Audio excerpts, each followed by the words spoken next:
Mesdames, Mesdemoiselles, Messieurs, bonjour à tous, je suis très content de vous retrouver et aujourd'hui j'ai envie de vous parler du projet Darwinia. Darwinia sur Polkadot, Darwinia Crab sur Kusama. Donc, alors, qu'est-ce que c'est? Alors, Darwinia, c'est un projet qui propose des solutions aux développeurs dans le but de leur proposer une solution qui soit cross-chain. Alors là, j'ai volontairement fait exprès de vous poster cette vidéo peu avant ou après la vidéo sur Composable Finance, puisque au final, il propose la même typologie de solutions différentes, je vais vous montrer, mais elle propose le même genre. Donc après, il faudra voir qui est-ce qui va arriver à faire accepter sa solution par le maximum de développeurs possible. Darwinia, le projet actuellement, il est encore plus petit que Composable qui, eux, arrivent à faire plus de marketing aussi. Il faut savoir que ça compte. En tout cas, solution très intéressante et on va parler du coup de cross-chain, interopérabilité et bridge puisque c'est ça qui est proposé par Darwinia. Donc je vous propose de vous emmener sur mon ordinateur et voici Darwinia. Donc je me base sur l'article qui est sur polkafrance.fr. Donc c'est le réseau universel de messages interchaînes. Donc là, on est en plein dans le domaine de cross-chain où on envoie des données entre différentes blockchains. Donc j'ai l'impression de me répéter et vous avez peut-être l'impression que je dis toujours la même chose. Mais là, c'est un projet qui propose ce même type de solution, donc il faut en parler. Donc là, je vous passe le contexte, puisque le contexte, vous le connaissez tous, on a besoin de communiquer entre différentes blockchains et de stopper le modèle qui est en silo pour arriver à un modèle qui puisse être communiqué entre différentes blockchains. Alors pour faire ça, pour proposer l'interopérabilité cross-chain, Darwinia, il propose un protocole de message client léger qui s'appelle le LCMP. Donc ça, c'est la solution de Darwinia. Je vous rappelle, du coup, je posterai cette vidéo après celle de Composable, puisque dans Composable, j'ai fait des aspects généraux. Donc, le LCMP, c'est différent du XCVM. LCMP, c'est la solution à Darwinia. Il faudra voir qui va l'utiliser. Et le XCMP, c'est la solution proposée par Composable Finance. Donc, vous voyez, déjà, je peux vous dire qu'il y a plusieurs types de solutions différentes. Et celle-ci, le LCMP, contrairement à celle de XCMP, elle se base sur un modèle de client léger. Et les clients légers, alors Composable va aussi le faire sur NIR par exemple, mais là le client léger, du coup c'est une petite interface qu'on installe sur une autre blockchain pour permettre de communiquer entre les deux. Je vous montre le détail après, mais comme d'hab quand on présente un projet team, projet Token Metrics. Donc c'est parti pour la team. Alors le fondateur c'est Alex Chien. Chien, c'est un expert en technologie blockchain et développeur full stack. Et lui, il a déjà participé à plein de projets différents, comme notamment Neo. Neo, c'est projet chinois, grosse blockchain chinoise, BitShare, Ethereum, depuis la création du Bitcoin en 2011. Donc là, on a affaire à un ancien et un excellent professionnel. On voit qu'il a une expérience importante et qu'il a travaillé depuis 2008 dans plein de sociétés, donc pas mal dans le domaine de la blockchain en Chine. Ensuite, on a une deuxième personne qui s'appelle Denis Wang, qui lui aussi est un expert blockchain, et lui c'était l'un des principaux devs du logiciel BitShare. Donc c'est un expert senior dans le domaine de la blockchain. Et Denis Wang, donc on peut le voir, donc qui est aussi chinois, et on voit qu'il a une expérience qui est également très importante et toujours dans le domaine de la programmation et de l'ingénierie informatique. Et donc du coup il est aussi très compétent dans le domaine de l'informatique. Lui, ses recherches, elles portent sur la crypto, l'économie de la crypto, les layers 2 et la mise en œuvre cross-chain. Donc là, on a ces deux gars qui sont très solides, qui vont réussir à sortir une solution cross-chain. Après, il faudra voir l'utilisation, dans quelle mesure, par qui et comment. Donc, derrière le Darwinia, il y a une société qui s'appelle Ethering. Ethering, vous voyez qu'elle est dans les deux fiches LinkedIn des deux membres, et du coup, vous pouvez retrouver, si vous voulez aller avoir plus d'infos, il y a le site ethering.fr. C'est la société mère qui gère Darwinia, qui gère aussi Evolution Long et aussi Helix. Et on va voir plus tard, je vous montrerai ce que c'est Evolution Long et Helix, parce qu'en fait, c'est directement lié à leur solution. Donc maintenant, je vous présente le projet, et du coup, pour vous présenter le projet, je suis obligé de vous parler du cœur du sujet, c'est le LCMP. Donc c'est le Light Client Cross-Chain Messaging Protocol. Donc c'est un mode d'interopérabilité qui est proposé à tous les développeurs qui veulent développer. Donc là, c'est sur la blockchain d'Arwinia. Et ben, du coup, il propose ce LCMP et il propose de pouvoir l'installer par l'intermédiaire d'un client léger sur toutes les blockchains de leur choix pour faire communiquer des données entre ces différentes blockchains. Donc vous voyez, finalement, quand je vous dis ça, quand vous voyez la vidéo précédente de Composable Finance, ben, finalement, ça ressemble à Composable Finance, mais c'est fait de manière différente.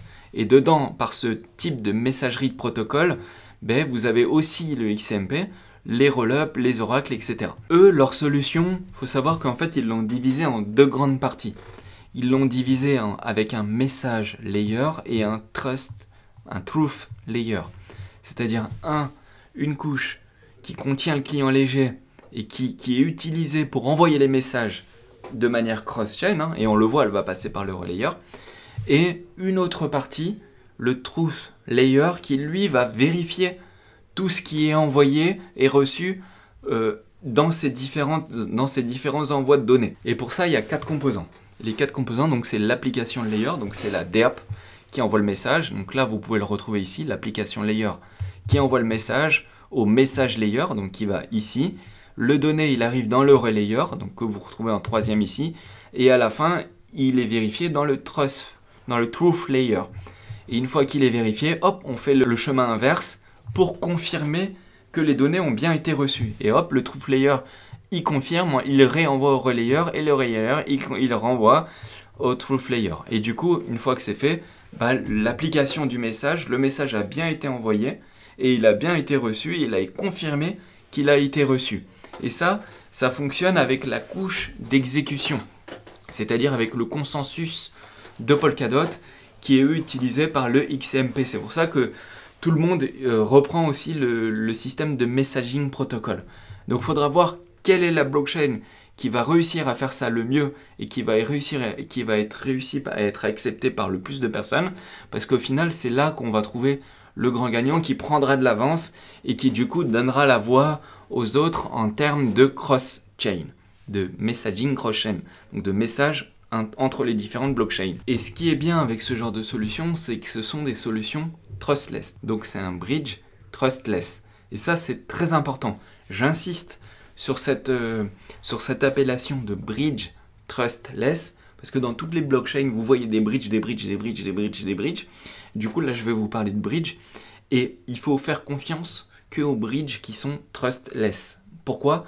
Parce qu'en fait, dans un bridge trustless, vous n'avez pas d'intermédiaire. Les données et les échanges se font directement dans le consensus, donc dans la finalisation des blocs. Et du coup, vous prenez aucun risque, puisque vu que ça reste directement dans les blocs et que c'est finalisé par les blocs, il n'y a pas d'intermédiaire qui lui stocke les jetons et qui vous les reconvertit dans une autre blockchain où là vous prenez des gros risques en utilisant les bridges. Donc systématiquement, vérifiez bien que les bridges que vous utilisez sont trustless. Et là, dans le cadre d'Arwinia, eux, ils vont proposer aussi au projet différentes solutions d'utilisation. Dans le cadre d'Arwinia, ils vont proposer leur LCMP aux développeurs pour leur permettre de mettre en place des projets dans le domaine suivant. Par exemple, ça peut être des DEX cross-chain, ça peut être des prêts-emprunts, ça peut être un cross-chain asset bridge, donc des ponts entre différentes blockchains, ça pourrait être faisable. Des marketplaces de NFT, des gouvernances de DAO, des jeux multi-chain. On va pouvoir avoir des jeux qui vont pouvoir aller sur différentes blockchains. Et là, on débloque le potentiel de la crypto-monnaie de la blockchain. Donc c'est très intéressant. Maintenant, je vais faire un pas en arrière et je vais vous expliquer rapido comment on peut voir, on prend du recul et comment on peut voir comment un bridge est plus ou moins sécurisé. Ça tombe bien, on est en plein dans l'actualité puisqu'il y en a des hacks sur toutes les blockchains et du coup, on va pouvoir voir quel est le facteur de risque. Du coup, là, on a un graphique qui est très intéressant que j'aimerais vous présenter. C'est celui-ci, en montrant les différents types de bridge. Donc à gauche, où vous devez faire confiance à un être humain. Et à droite, où vous devez faire confiance au code. Et on remarque que plus vous devez faire confiance à un être humain, et plus il y a une chance élevée d'avoir des problèmes de sécurité. Donc je vous montre, par exemple, là, ils ont classifié les bridges en 4 grandes familles. On a par exemple le external, donc en bleu foncé, le optimistic en bleu moins foncé, on a le local en bleu clair et on a le natif en rose. Et du coup, quand vous regardez les bridges de gauche, sont beaucoup plus risqués que les bridges de droite. Par exemple, on voit les systèmes trusted, donc par exemple le Ronin Bridge, le plus gros hack de l'histoire, on a le Binance Bridge, on a le Wormhole, l'un aussi des plus gros hacks de l'histoire. Ensuite, dans les systèmes un peu intermédiaires optimistiques, on a le Torchain ou le D-Bridge. Dans les systèmes locaux, on a le Celer ou le Connext, qui fonctionnent plutôt bien. Et ensuite, on a les bridges natifs, qui là, sont simplement validés par le code et par le système de consensus. Et là, c'est des bridges qui sont fiables. Par exemple, sur la blockchain Cosmos, il y a le IBC. Ça, c'est un bridge qui est fiable. Pourquoi? Parce que c'est directement dans la blockchain. Il n'y a pas de tierce partie qui va faire un multisig et stocker les fonds, etc. On a le XCMP de Composable Finance. On a le LCMP de Darwinia. Donc les 3 qui sont solides, c'est ceux-là. Et puis, on aura aussi, qui arriveront bientôt, les ZK Bridge. Donc les ZK, c'est les Zero Knowledge. Les Zero Knowledge Bridge qui, eux, seront aussi sécurisés. Donc maintenant qu'on a compris ça, en fait, à chaque fois qu'on utilise un bridge, il faut se poser la question, est-ce qu'il est externe, est-ce qu'il est optimistique, est-ce qu'il est local ou est-ce qu'il est natif? Alors, je ne vais pas rentrer dans le détail de tous les types de bridge parce que sinon, ça pourrait être beaucoup trop long. Mais il y a l'article qui est là hein, et tout a été décrit. Donc, si vous voulez aller voir, si vous avez un doute pour savoir dans quelle famille appartient le bridge, pour savoir quel risque vous prenez à chaque fois que vous passez dans un bridge, vous pouvez regarder dessus. Les tous les bridges XCMP de Moonbeam, etc., ils sont solides puisque c'est des bridges qui sont finalisés directement sur la blockchain. Pareil, il n'y a pas de tierce partie, ça c'est du vrai cross-chain. Par contre, pour tout ce qui est multi-chain, en passant par des bridges qui nécessitent de stocker vos fonds, comme par exemple le Nomad, on voit qu'il s'est fait hacker, gros hack. Donc il faut faire gaffe, il faut bien savoir ce que vous utilisez pour être sûr que vous faites des choses qui sont sécurisées. On peut voir que sur Darwinia, sur leur site officiel, on peut voir que Darwinia a 2 partenaires officiels, qui sont le bridge Helix et alors Terre d'évolution, c'est Evolution Land. Et en fait, comme je vous l'ai dit au début, ça c'est 2 systèmes qui leur appartiennent, donc c'est eux qui l'ont créé. Donc au final, pour l'instant, j'ai l'impression qu'il y a que eux qui construisent sur leur chaîne. Peut-être que plus tard, il y aura d'autres personnes. Donc le bridge Helix, vous pouvez le voir là. Donc j'ai cliqué, j'ai fait un test. On peut transférer par exemple des actifs, 2 actifs similaires dans différentes blockchains. Par exemple là, on peut faire du Astar BNB. On peut faire du Arbitrum. Hop, sur BNB, ça marche. On peut faire du Arbitrum sur Avalanche. On peut faire du Arbitrum sur Ethereum, etc. En fait, ça, on voit que c'est un bridge multi-EVM. Et il est sécurisé puisqu'il fonctionne de la même manière que je vous ai expliqué au début par le LCMP. Donc là, c'est efficace, opérationnel. C'est un service de bridge, c'est un service de transfert de valeur d'une blockchain à une autre qui fonctionne bien. Ensuite, on a Evolution Land, qui est une petite métaverse. Alors, ça fait très longtemps qu'ils l'ont fait, bien avant les annonces de Mark Zuckerberg, qui ont amené du monde dans ce domaine-là. Donc on peut voir que le design, effectivement, il est peut-être à revoir. Mais il y a aussi un jeu, Play to Earn. Il y a un jeu Play to Earn où vous rentrez dans une arène et vous pouvez combattre avec un personnage dans une arène en choisissant le mode, attaquer. C'est un système de tour à tour et vous pouvez l'essayer si vous voulez. Mais en tout cas, sur Evolution Land, il y a une petite communauté quand même, hein, c'est utilisé. Et c'est un jeu, alors ce qui est intéressant, c'est que c'est un jeu qui est sur différentes blockchains. Et vous pouvez choisir votre continent. Par exemple, vous avez le Ethereum Atlantis, sur Tron, sur Crab, sur Echo, sur Polygon, etc. etc. Donc c'est toujours intéressant de voir ce qui est possible de faire. Ensuite, pour parler du token Metrix, il faut savoir que le jeton Ring, c'est le jeton natif de la blockchain Darwinia.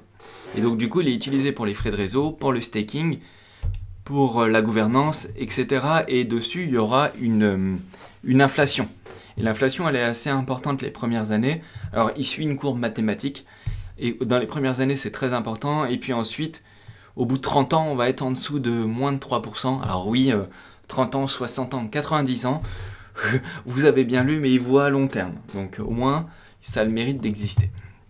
Et puis vous pouvez avoir le détail de l'inflation si vous voulez. En tout cas, vous pouvez staker ces jetons Ring et du coup, vous aurez plusieurs types de récompenses. C'est intéressant. Donc c'est-à-dire que quand vous stockez vos Rings, en fait, vous allez aussi recevoir des KTON. Donc c'est bien, en fait, vous stakez un actif et puis vous recevez un autre actif. Bon, après voilà, si ça vous intéresse, vous pouvez regarder ça. Encore, le système, il est encore un peu petit. S'il vient à grossir dans le temps, je vous referai une vidéo en vous expliquant tout ça. Mais déjà, au moins, grâce à cette vidéo, vous verrez plus clair dans ce qu'ils sont en train de faire. Et là, ils arrivent à la fin de leur roadmap et franchement, ils ont bien avancé avec leur LCMP. Et donc maintenant, il faut voir... la seule chose qui va être vraiment intéressante, c'est de voir s'il y a du monde qui va utiliser ce projet-là. Et là, ça sera important de voir dans quelle mesure, etc. Si vous voulez avoir plus d'informations sur le token Metrix, vous pouvez voir que pour le Ring, c'est sur leur site officiel. Pour le Ring, vous avez un total supply de plus de 2 milliards. Donc c'est 2 milliards 175 millions. Alors au début, c'était 2 milliards, mais du coup, plus le temps passe, vu qu'il y a une inflation, et plus il y a une émission importante.